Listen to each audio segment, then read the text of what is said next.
بسم الله الرحمن الرحيم. الحمد لله رب العالمين، والصلاة والسلام على سيد المرسلين، أما بعد.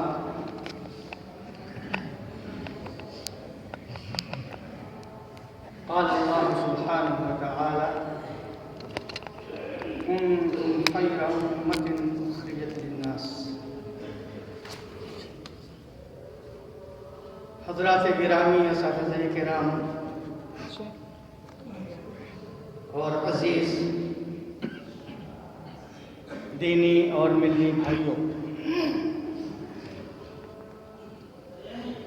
یقیناً میرے لیے بہت بڑے اعزاز کی بات ہے کہ میں اس عظیم درسگاہ کے طلباء کے سامنے کچھ عرض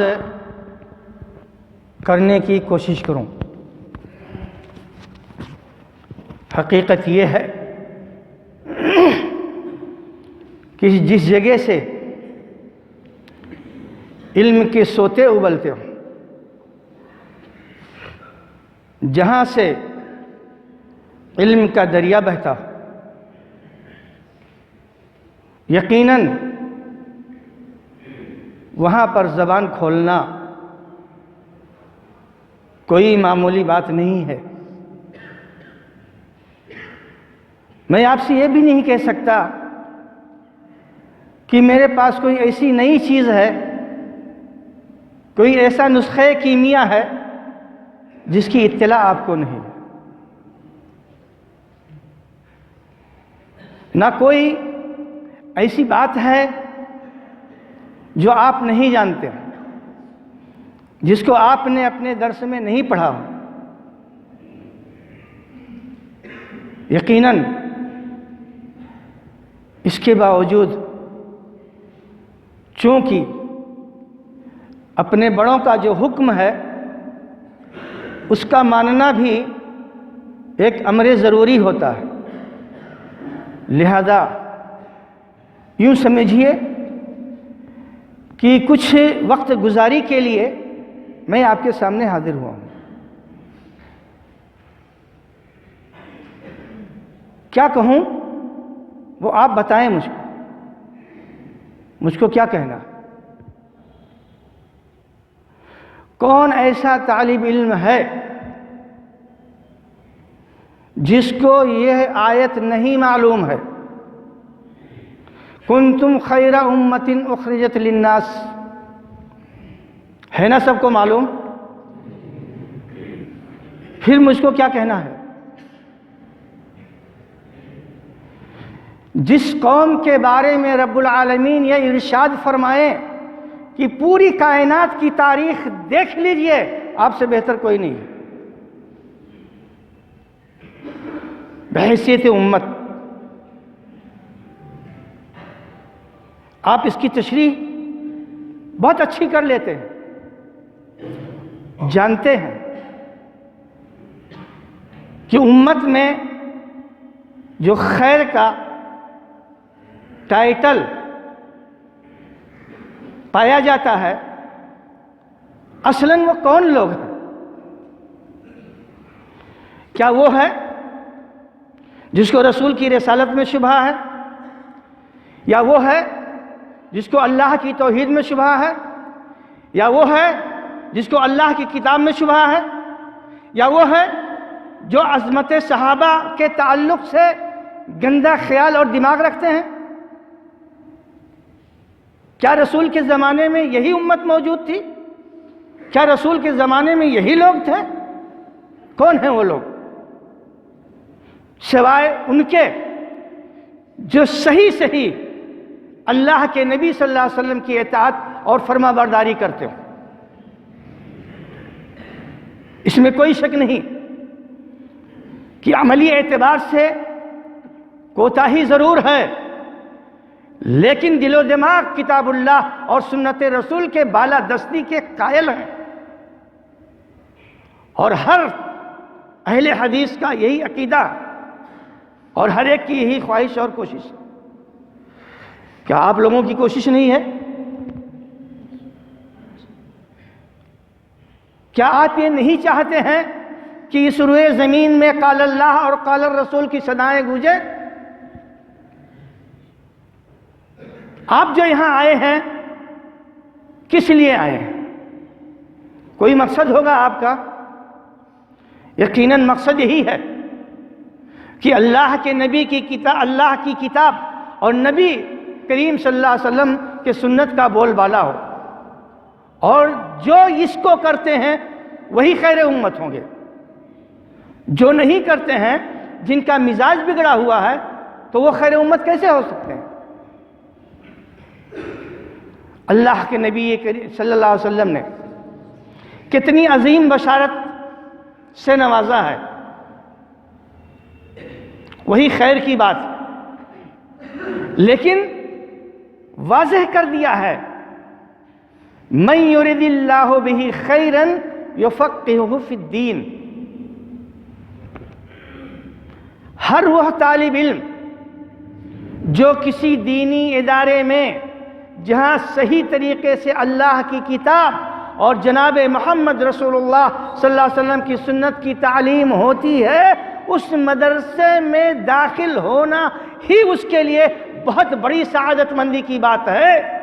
چہ جائے کہ ایسے ادارے میں اور ایسے مرکز میں آپ کا داخلہ ہو اور آپ وہاں کے طالب علم کی حیثیت سے وہاں زندگی گزار رہے ہوں، جو اپنے ملک کا ایک نہایت ہی باوقار اور ایک نہایت ہی عظیم ادارہ سمجھا جاتا ہو۔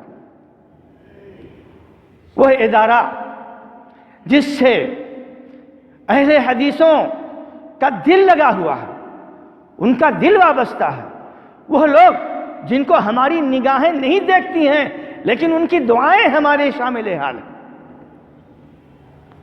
اس سے بڑھ کر کے اور سعادت مندی کیا ہو سکتی ہے جب رب العالمین کی جانب سے یہ اشارہ دیا جا رہا ہے کہ اللہ رب العالمین چاہتا ہے کہ آپ بہترین لوگ ہوں، اور اسی چاہت کی وجہ سے اللہ نے آپ کو توفیق دیا کہ آپ دینی ادارے میں داخلہ لیں، اور وہ بھی اس ادارے میں جہاں پر داخلہ کے لیے لوگوں کا دل تڑپتا ہے۔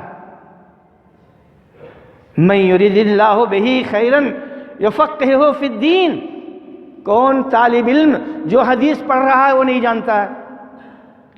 تمام لوگ جانتے ہیں نا، کوئی نئی بات تو نہیں ہے، لیکن احساس یہ ہونا کہ حدیث رسول یا اللہ کی کتاب ہم سے خطاب کر رہی ہے، ہم کو کسی کام کے لیے ابھارا جا رہا ہے، ہم کو جوش دلایا جا رہا ہے، ہم کو ہمت دلائی جا رہی ہے۔ جب اللہ رب العالمین کی مرضی اور منشا یہ ہے کہ آپ لوگ سب سے بہترین بنو، تو ہم کو اب کیا کرنا ہے؟ بہترین بننا ہے یا خراب بننا ہے؟ بہترین بننا ہے۔ اچھا، بہترین بننے کے لیے کیا کرنا ہے؟ کون سی عمل کی ضرورت پڑتی ہے اب بہترین بننے کے لیے؟ تو معلوم یہ ہوا کہ ہر وہ کام جس سے ہماری مستقبل بنے، جس سے ہم قوم کی خدمت کے لائق ہی نہیں بلکہ پورے انسانیت کی خدمت کے لائق بنیں۔ کیوں؟ رب نے کیا کہا؟ اخرجت للناس، صرف اہل حدیثوں کے لیے نہیں۔ کس کے لیے؟ صرف مسلمانوں کے لیے نہیں۔ کس کے لیے؟ للناس۔ کیا مطلب ہے ناس کا؟ پوری کائنات میں بسنے والی انسانیت کے لیے ہمارا وجود ہو رہا ہے۔ ہم کو یہ ہمت دلائی جا رہی ہے کہ آپ کو یہ تعلیم حاصل کرنا ہے، جس تعلیم کے ذریعے سے ہم لوگوں کو وہ چیزیں بتا سکتے ہیں جو ان کے لیے مطلوب ہے، اور ان چیزوں سے روک سکتے ہیں جن سے ان کو بچانا ہے، اور یہی سب سے بڑا منصب ہے۔ یہ منصب کس کا دیا ہوا ہے؟ ہمارے رب کا دیا ہوا منصب ہے۔ کسی بھی انسان کو یا کسی بھی طالب علم کو جو یہاں موجود ہے، کیا اس میں کوئی شک و شبہ ہے کہ من یرد اللہ بہ خیرا یفقہہ فی الدین، جس سے اللہ رب العالمین بھلائی چاہتا ہے اس کو دین کی سمجھ، دین کا علم دیتا ہے کسی کوئی شبہ؟ نہیں ہے۔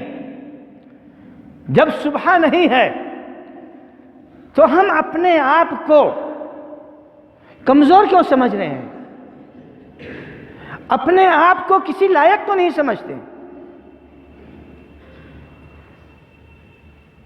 جب اللہ کے نبی صلی اللہ علیہ وسلم کا یہ فرمان ہے خصوصی طائفہ کے لیے جو کیا کرتے ہیں، نذر اللہ امرأن سمع مقالتی فحفظہ ووعاہا ثم اداہا الی من لم یسمع، اللہ رب العالمین ایسے لوگوں کے چہروں کو تر و تازہ رکھے، کن لوگوں کو؟ جو رسول کی باتوں کو حاصل کرتے ہیں، مضبوطی سے یاد کرتے ہیں، صحیح جیسے کہ رسول نے کہا ہے اسی طریقے سے دوسروں تک پہنچا دیتے ہیں۔ یہ دعا کس کے لیے رسول نے کیا؟ ارائطین کے لیے دعا ہے، یا وہ جو کہتے ہیں کہ ہم کو کس چیز کی ضرورت ہے؟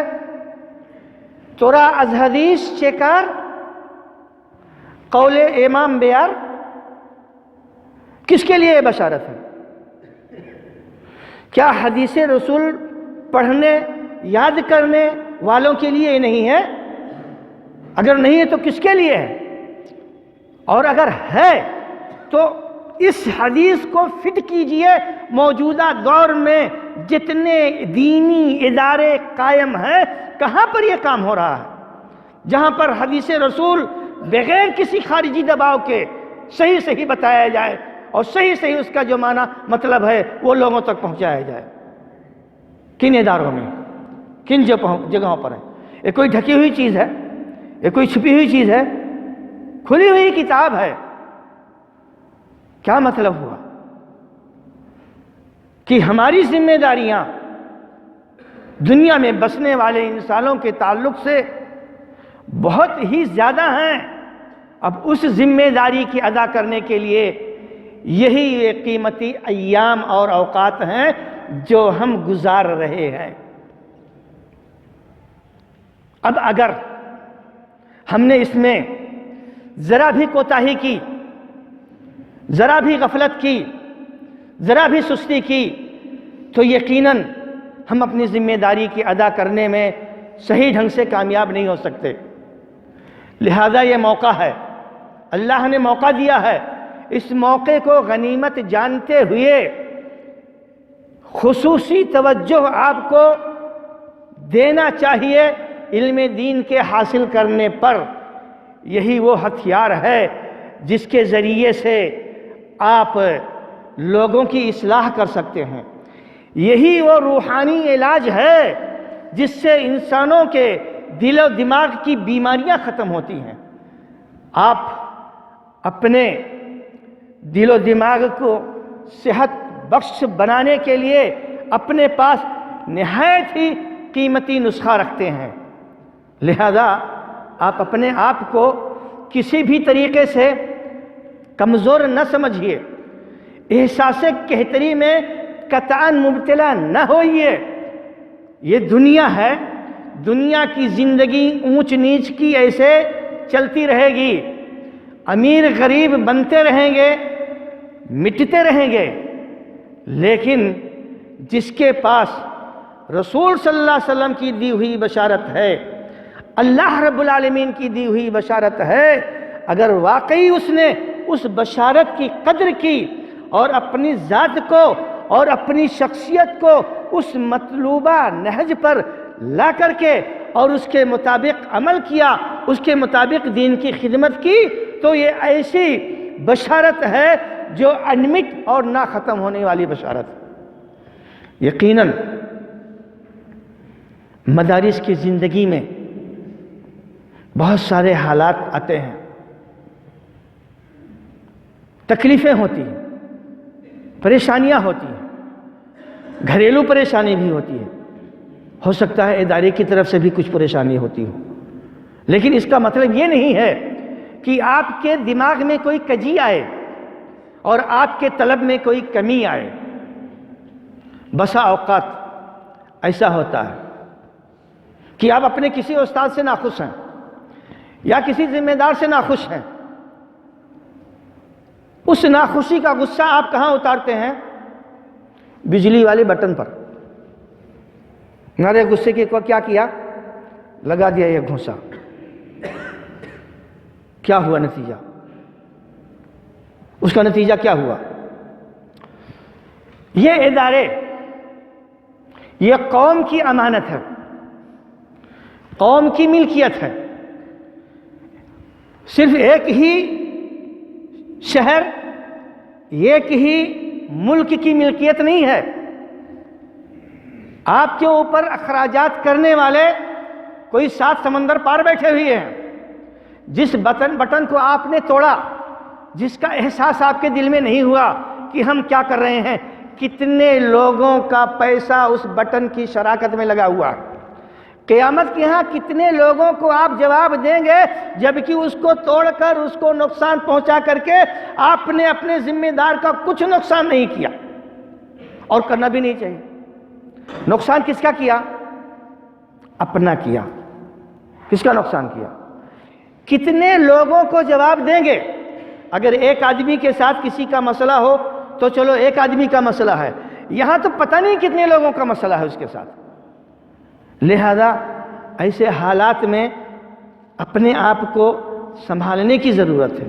اور قوم کی ملکیت کو یاد رکھیے، اس کا حساب کتاب اللہ رب العالمین کے ہاں بہت ہی شدید ہے.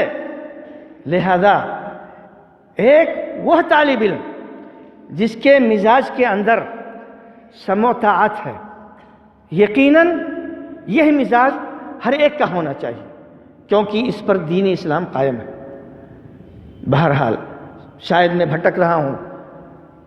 میں جو کہنا چاہتا ہوں وہ یہ کہنا چاہتا ہوں کہ آپ اپنی اس زندگی کو اس حساب سے سمجھیے کہ ہم کو اللہ رب العالمین نے بڑی عظیم فضیلتوں سے محض اسی لیے نوازا. لہذا اپنے وقت کی قدر کرتے ہوئے جہاں جتنا جس سے ممکن ہو سکے اتنی محنت، اتنی مشقت علم حاصل کرنے کے لیے کیجیے، اور جتنا ممکن ہو سکے اتنا اس پر عمل کرنے کی کوشش کیجیے. اگر ایسا ہوا تو یقیناً ہم اپنی دنیاوی زندگی میں اور آخرت کی زندگی میں دونوں جگہ کامیاب ہوں گے. لوگ کہتے ہیں کہ مدرسوں میں پڑھنے سے کیا ہوتا ہے، چٹائی ہی تو توڑیں گے. یہ چٹائی توڑنے کی بات نہیں ہے، یہ وہ لوگ کہتے ہیں جو اس راز کو نہیں جانتے. آپ کو تو اللہ نے کہا کہ خیرکم من تعلم القرآن وعلمہ، کتنے خیر سے نوازا، اور بہت ساری فضیلتیں جو آپ کو ازبر یاد ہے. لہذا کوئی یہ سوچے کہ ہم اس کو پڑھیں گے تو غریب رہیں گے، یاد رکھیے امیری اور غریبی اللہ کے ہاتھ کی دین ہے. آپ کے بڑے بڑے اساتذہ جو یہاں پڑھانے آتے تھے، مولانا عبدالسلام صاحب، ابو اسلم، ہم لوگوں کے استاذ، مولانا عبدالرحمن صاحب لیسی، جب یہاں آئے پڑھانے کے لیے، غالباً سن 71 یا 72 کی بات، ان کی تنخواہ جانتے ہیں کتنی تھی؟ 120 روپے مہینہ. کتنی تھی؟ 120 روپے مہینہ. کہیں کسی اور کام پہ نہیں لگے، اسی میں لگے رہے. اللہ نے کیا خیر و برکت دیا؟ بھوکے مرے؟ ظاہر بات ہے. میں جامعہ محمدیہ میں آیا تھا، جب میں آیا 1987 میں 2000 روپے تنخواہ، لیکن کیا میں بھوکوں مر رہا ہوں؟ یہ اللہ رب العالمین کے ہاتھ کی چیز ہے۔ تو کوئی یہ نہ سوچے کہ ہم جب اس میں رہیں گے تو ہم محتاج اور غریب رہیں گے، نہیں، یہ تو اللہ کا فضل ہے، جس کو چاہے گا دے گا۔ لہذا یہ سوچ کر کہ ہم یہ لائن چھوڑ دیں گے، دوسری لائن میں چلے جائیں گے، یہ سب شیطانی وسوسے اور گمراہیاں جہاں ہیں، جس جگہ ہیں، دل جمعی سے، اس ماحول سے، اس سرزمین سے، وہاں کے اساتذہ سے، وہاں کی بلڈنگوں سے، وہاں کی تمام چیزوں سے محبت کے ساتھ اور اس کو اپنا سمجھتے ہوئے حتی الامکان علم حاصل کرنے کی کوشش کیجئے اور جتنا ممکن ہو اس پر عمل کرنے کی کوشش کیجئے۔ اللہ رب العالمین سے دعا ہے کہ اللہ رب العالمین ہم تمام لوگوں کو صحیح سمجھ عطا فرمائے۔ اللہ رب العالمین جس مقصد کے لیے ہم یہاں آئے ہوئے ہیں، رب العالمین اگر ہمارے مقاصد میں کوئی کمی ہے، کوئی ہمارے دل و دماغ میں کوئی فطور ہے، تو رب العالمین ہماری اصلاح فرما دے۔ رب العالمین ہم لوگوں کو دین کا سچا پکا طالب علم بنا دے۔ رب العالمین ہر علم نافع سے ہم لوگوں کو نواز دے۔ رب العالمین ہماری کوتاہیوں کو، ہماری غفلتوں کو معاف فرما دے۔ رب العالمین جب تک اس دنیا میں زندہ رہیں، دین اسلام پر زندہ رہیں اور ہمارا خاتمہ ہو تو ایمان پر ہو۔ وآخر دعوانا ان الحمد للہ رب العالمین، والسلام علیکم ورحمۃ اللہ وبرکاتہ۔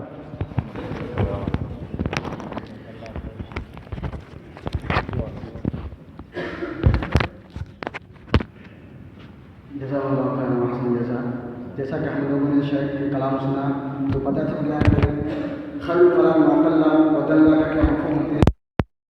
کلام ملوک الکلام پتہ چل گیا۔ اللہ رب العالمین شیخ کو صحت کامل عطا فرمائے اور ہم تمام لوگوں کو شیخ کی قیمتی باتوں پر عمل کرنے کی توفیق عطا فرمائے۔ السلام علیکم۔